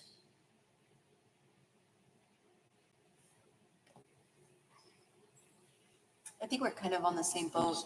As We're on the same boat. I really liked how Dr. Little's presentation focused on getting the baseline for GPMs. We had that discussion last year when we were setting all of these metrics. We had to really wait to see how our kids did with these new instruments. And so I feel really comfortable with the numbers that we've set and the metrics that we've set and the goals that we've set for our students over a 5-year period. So that will remain at 12. We're good with that, everyone? Members, are we good with 12? I have a question. Yes, Dr. Margot. Dana, sorry, I'm having a hard time hearing. I don't know if it's the speaker or what, but I think you said, if you can repeat, what was the problem with the broad community ownership? Broad community ownership means that the community themselves, they own those goals. You guys own the goals. If we were to ask you about the goals for the district, you'd be able to talk about those. We want the district, the community, to be able to talk about the student outcome goals that you guys have set. And so until that time, we can't say that it's broad community ownership. It's that ownership piece that's really hard to achieve. And I think right now, where we are with this state intervention, we're in a really good spot in terms of what we have identified and what we're working on. As you also heard this evening with Dr. Sorensen's presentation of her strategic plan, getting comments and feedback from over 5,600 different people. Like, that's a lot. So the work to get this broad community ownership is already underway. But then what we're going to do in the future is get you guys involved in some of these sessions so that you can lead this discussion to talk about these, so that you can show your ownership of these goals and help them develop their ownership. I just think that's a little arbitrary. How do you measure broad community ownership? I love your thinking. And again, a lot of this that's why it's so difficult for boards to adopt and implement, because it's set very high, right? The expectations are very high. And there's not anything objective to it. There's not one way to say, okay, if you have this, then it's a yes. But I can say we're not there yet in terms of the broad community ownership. Basically, can the community talk about the goals? Do they know what the goals of the district are? And those would be the student outcome goals. We want them to be able to have a conversation about them and tell other people in the community about them. So we're just not there yet. Dr. Marco, that was a good question, very good question, because I could see challenges in measuring that particular goal. Members of the board, do we have any other questions, particularly on this goal too? Okay, so would we be in agreement that we're still sticking at or staying at meets focus? Yes. Yes. We're all in agreement, Dr. Barrero. Okay, thank you. The next one is Vision and Goals 3. The board has adopted constraints. The last time we were also at a meets focus, which was 9 points. So we're definitely still there. We have the board self-constraints and the superintendent constraints. We also now have, what was that, Ms. Peña? The theory of action. Yes, we also have that too. Now look at the second one. Community ownership, not there. Is that community ownership? We're almost there with that one. But again, I think this is something for us to talk about and plan for. Maybe something in the spring, Dr. Sorensen, something with the community. Sure. So that we have the board themselves be part of the presentation, for them to be the ones that are having the conversation with the community. So we can definitely get this going for the spring. So more to come on this one. Meets. So board, would we be in agreement that we will stick with meets focus? Yes. Still there? Yes, we are. Yes. Okay. Let's move on to the next one, Vision and Goals 4. On superintendent constraint progress measures. So we've had zeros the last 3 times. We didn't move out of them because we didn't have the superintendent progress measures. That's right. We had constraints, but we did not have superintendent constraint progress measures. So I'm just going to put it out there. Where do you think we are, team? Meets focus. What was that? Meets focus. Tell me why you think we're at meets focus. Because we all agree on the superintendent CPMs. I do agree that they challenge the vision and the following brackets, right? So challenge the organization to uphold community values along with predictive and other respective constraints and are influenceable by the superintendent. Yeah, definitely. We have all of those things, and again, we've talked about the timeline. Again, there's not in Lone Star governance, there's not okay, the first month you do this, the second month. It depends on so many different things. And so I'm appreciative that we've taken our time with all of this, because we needed to do a lot of other things before we got to this point. So, yeah, so I believe we are at a 4. So members of the board, would you all agree we're at meets focus on this particular one? Yes. Okay, we're all in agreement. You may proceed. Perfect. Awesome. The next one is progress and accountability. And again, with the strategic plan that Dr. Sorensen outlined, it's not just promises that we're making. There's metrics, there's measures where they're going to measure progress, right? And so we want to make sure that that's happening from you to Dr. Sorensen to her team down to the campuses, the campus principals down to the teachers, and the teachers of the students. So accountability has to go all the way from the top to the bottom, right? And so with you as a board, you're saying that you want to make sure that at least half of your time is spent improving student outcomes. And as Mr. Nangela just communicated, we are up to 47% of our time. We're almost at that 50%. But we had been at 0. We hadn't made it out of the 0. So now, where do we get to jump to? Meets focus. We get to jump to meets focus, yes. That is a huge celebration. Huge celebration. I'm very excited about that. This is really hard to achieve. But again, it takes a lot of communication and really thinking about how we can make those connections. Dr. Barrero, before you proceed, so after hearing Joseph's presentation of the 40-plus minutes, right? Is there an opportunity, I mean, we don't want this to happen, but could we go back? I mean, could we go backwards? We You could, and sometimes you might. So I don't want anyone to be stuck on, we're going backwards. Well, it depends on what's happening in the district. There might be a lot of other business that we have to take care of that is not, but I'm comfortable and confident that with Dr. Sorensen and her team's focused planning, we're making connections to students and making sure that everything that comes before you as a board has that focus on student outcomes, whether it's on the adult side or the student side. So it could happen, but I doubt it. Thank you, Dr. Barrero. So I think we're good with Meets Focus on this one. You may proceed. The next one is Progress and Accountability 2. The board evaluates but does not interfere with progress toward improving student outcomes.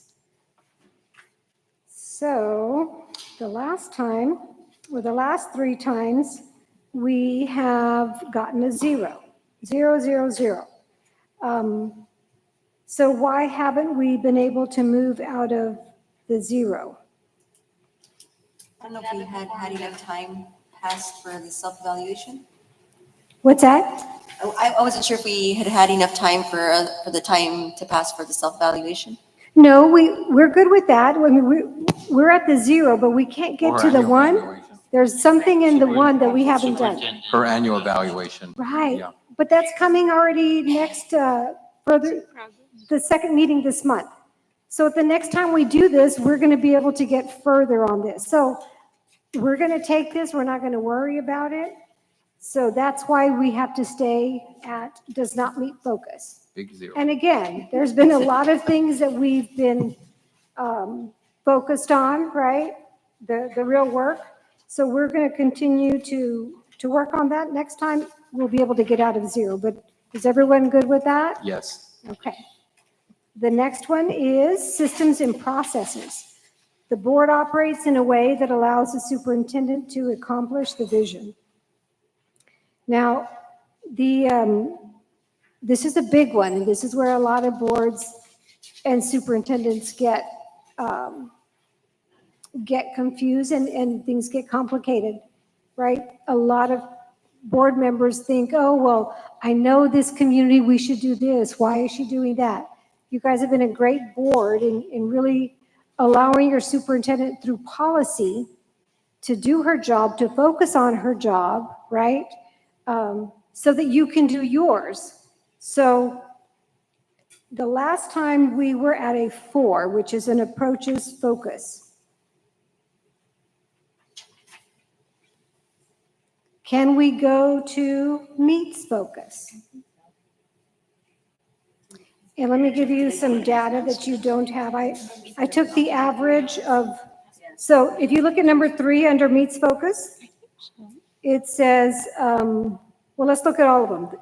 Board authorized public meetings in the last quarter did not exceed an average of 4 meetings per month. We didn't exceed 4 meetings. We only have 2.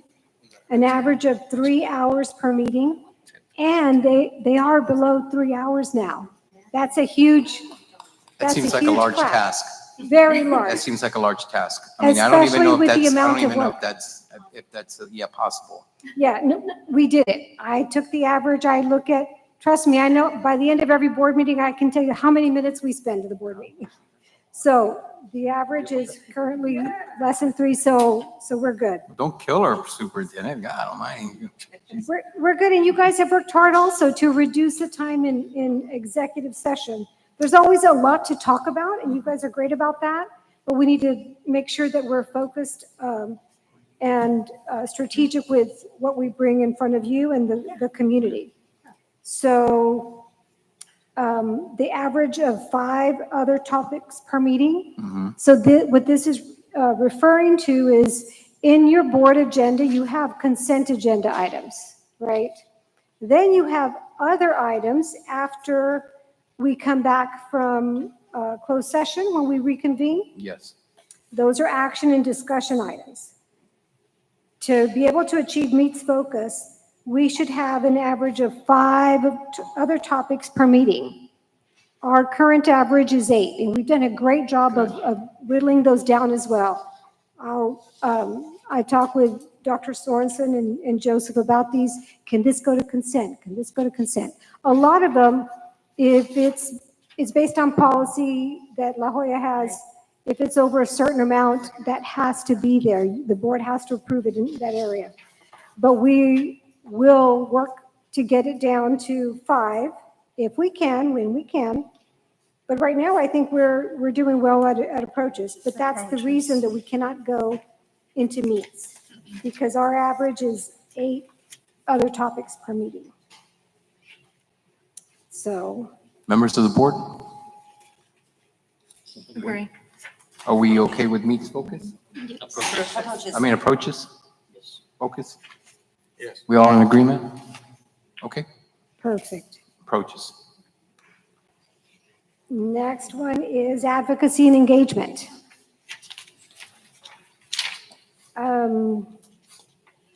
The first 2, we scored a 0. Then the last time we scored a 1. So we're at approaches right now.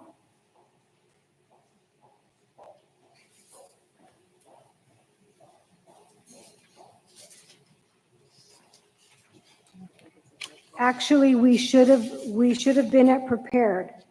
The last time we gave it a 1, it should have been a 0, because we have not, or Dr. Sorensen, have we hosted a community meeting to discuss progress towards student outcome goals within each feeder pattern with low performing campuses during the previous 12-month period? Have we? Yes. Oh, Yes, we ma'am. have? Yes. Okay. Okay, perfect. Then we stay at the 1. I stand corrected. Can we go to meets focus? Uh-huh.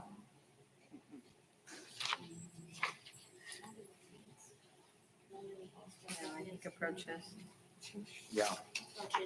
Yeah, Members of the board, are we okay with approaches focus? Yes. Okay, Diana, on that one, Dr. Barrera, it's approach focus. okay, that'll stay a 1. And then the last one is synergy and teamwork. And this is the board works collaboratively and with the superintendent to lead toward the vision. So the last time we were at a 3. We started at a 1, then we went to a 3, then we went to a 3. We stayed at a 3. Look at the meets focus. Can we mark off everything under that? So we definitely have the attendance. You guys have great attendance. You all have adhered to all policies, governing board operating procedures.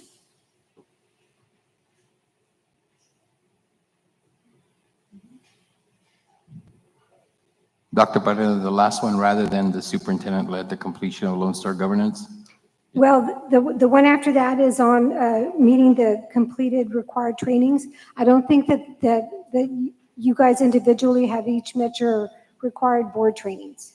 So if we make that a priority in the next 3 months, then we can go on to meets focus. And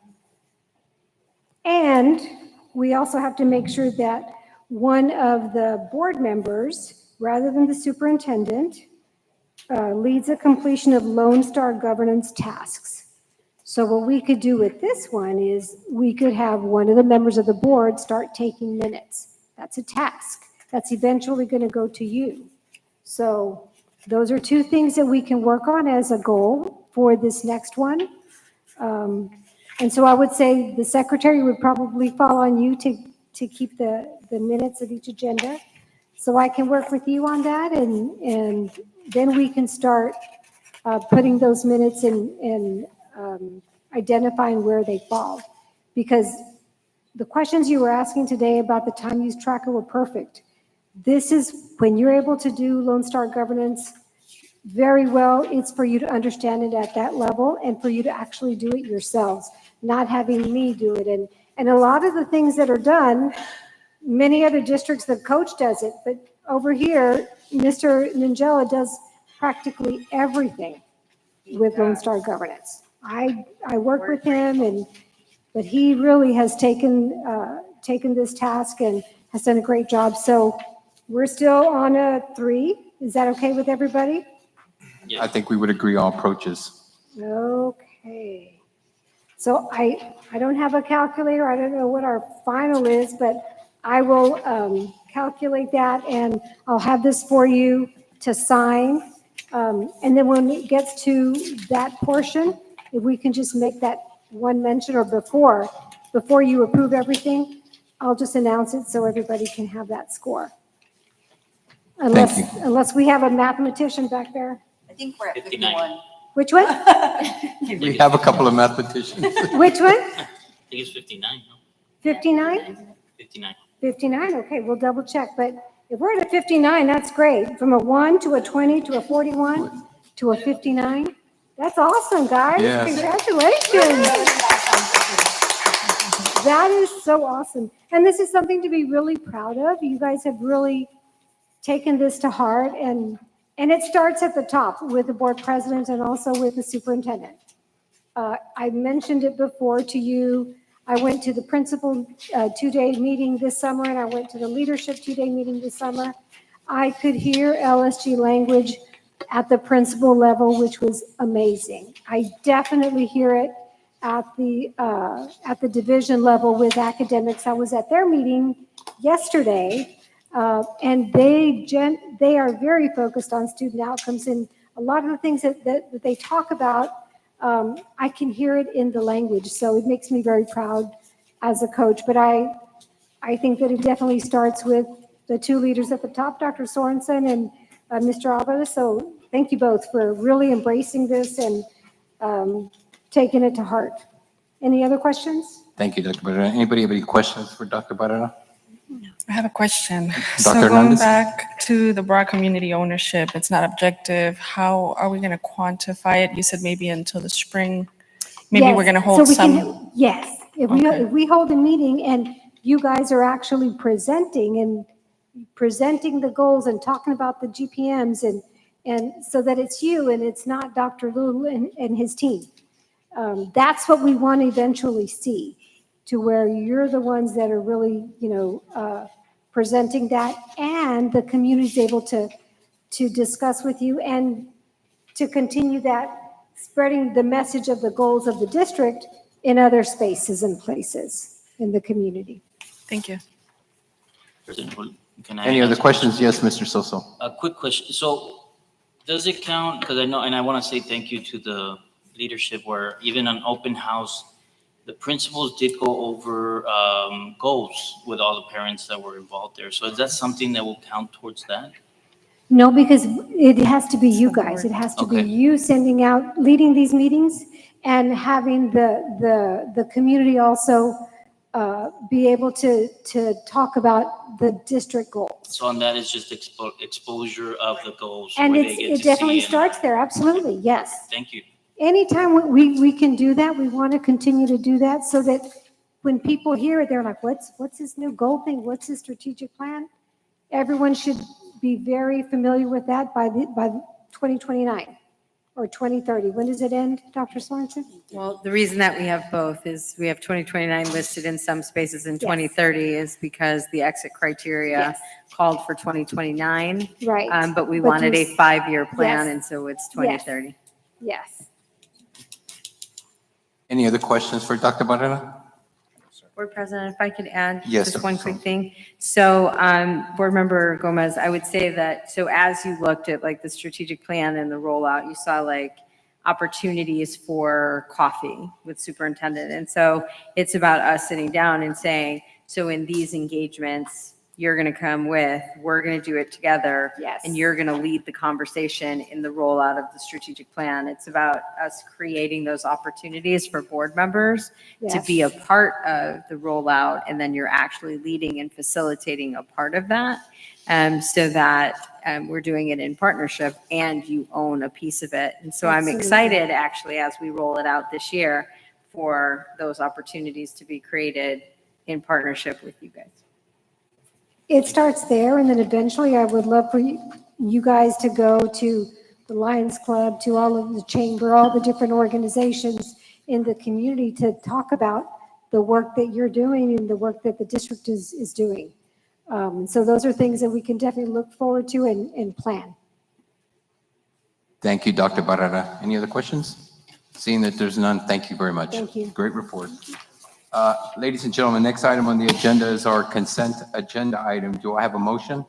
I move to approve the consent agenda. Okay, I have a motion by Vice President Chavez. Do I have a second? I second the motion. We have a second by Mr. Gomez. All in favor signify by saying aye. Aye. All opposed, motion carries.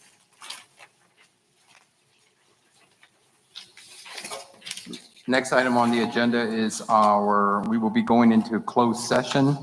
It is 8:16 PM. Under this section, Texas Government Code Section 551.001, 551.071, 551.072, 551.074, 551.076, 551.129, and 551.082 concerning any and all purposes permitted by the act, including but not limited to the sections and purposes that were listed on our consent. Any questions? Seeing that we have none, we are now going to closed session.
All right, we are back from closed session. It is 9:59 p.m.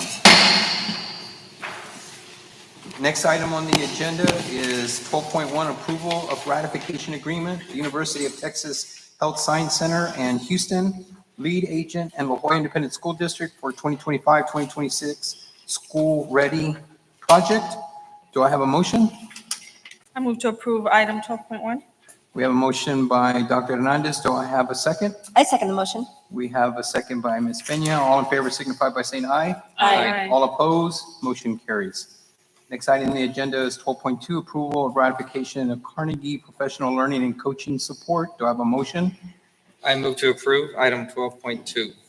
I have a motion by Dr. Margot. Do I have a second? I second the motion. I have a second by Vice President Chavez. All in favor signify by saying aye. Aye. All opposed, motion carries. Next item on the agenda is 12.3, approval of self-funded employee insurance benefits plan CSP number 2025-71. Do I have a motion?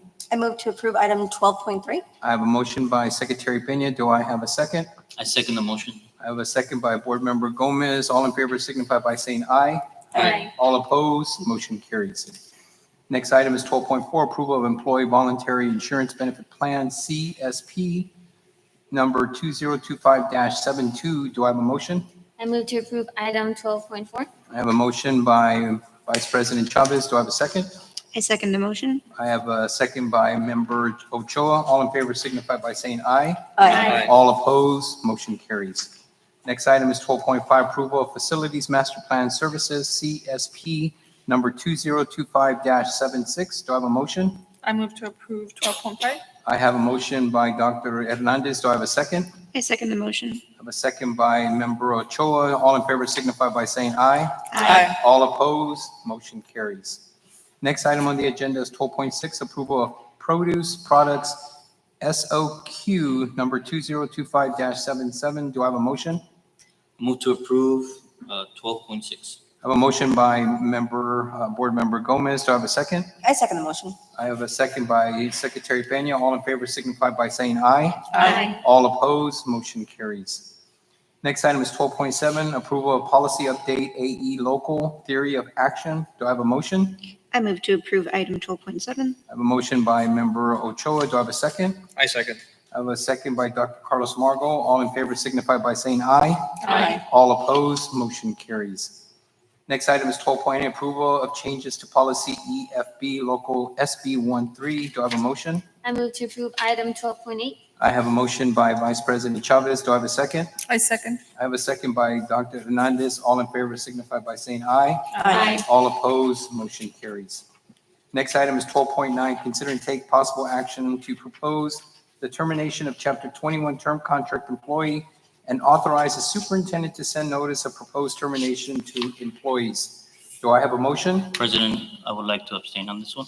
Be noted that Board Member Celso Gomez is abstaining from the vote. Do I have a motion? I move to approve item 12.9. Motion by Secretary Peña. Do I have a second? I second the motion. All in favor signify by saying aye. Aye. All opposed, motion carries. Okay, next item on the agenda, ladies and gentlemen, is our calendar. August 27th, 2025, regular board meeting. September 1st, 2025 is a holiday. Before we adjourn, are there any remarks from the board that they would like to make or from our superintendent? Thank you, Board President. I would just like to take a moment and congratulate our entire district. I know that that's a big congratulations, but we have had a really successful opening of schools. I don't know how many of you were able to come out for our open houses last week, but record numbers of parents and families out at our open houses. I mean, the amount of participation was just overwhelming at each open house that we went to. It was incredible. And welcoming our teachers back to their campuses and setting up their classrooms and getting ready for instruction, professional learning that took place last week. And then at the end of the last week, having our incredible Carnival of a Century. I'm really, just putting that exclamation mark on how last week felt as a community and together, really unified, celebrating 100 years of excellence, but also just celebrating each other. It was just a really great feeling. And then starting this week, just seeing the kids being dropped off and the faces of our little ones on campus. I stopped by both of our ACE campuses and saw pre-K 3 and pre-K 4 kids there. Some tears from our parents dropping off their littles. But really, the entire team in the room has been out in campuses every single day this week, visiting 3, 4, 5 campuses, and just really seeing the energy out there and the love for what we do. Everything from our custodial workers to our cafeteria workers to bus drivers, to our educators, principals, families, everybody. It just has been a really exciting opening to the school year. So just want to thank everybody and congratulate everybody for great work. Thank them in advance for all that they've done, but all that they're going to do this year. So thank you, Board President, for the moment to just pause and reflect and also provide gratitude. Thank you, Dr. Sorensen. Does anybody else have anything they'd like to add before we adjourn? Okay, I, like Dr. Sorensen, am excited for another school year. And like I said, every day I look at our YouTube channel or the channels to look to see what Blanca has put out. So it's always exciting to see what you guys are doing. So congratulations to all of you. And to our new members that are here, I hope you're adjusting to the South Texas climate, weather, and the people. So we're very fortunate, again, as I referenced the last time, to have all of you here. So with that said, do I have a motion to adjourn? I move to adjourn this meeting at 10:05 PM. Do I have a second? I second. All in favor signify by saying aye. Aye. All opposed, motion carries. Good night, everyone, and we look forward to seeing you in a couple of weeks. Gavel.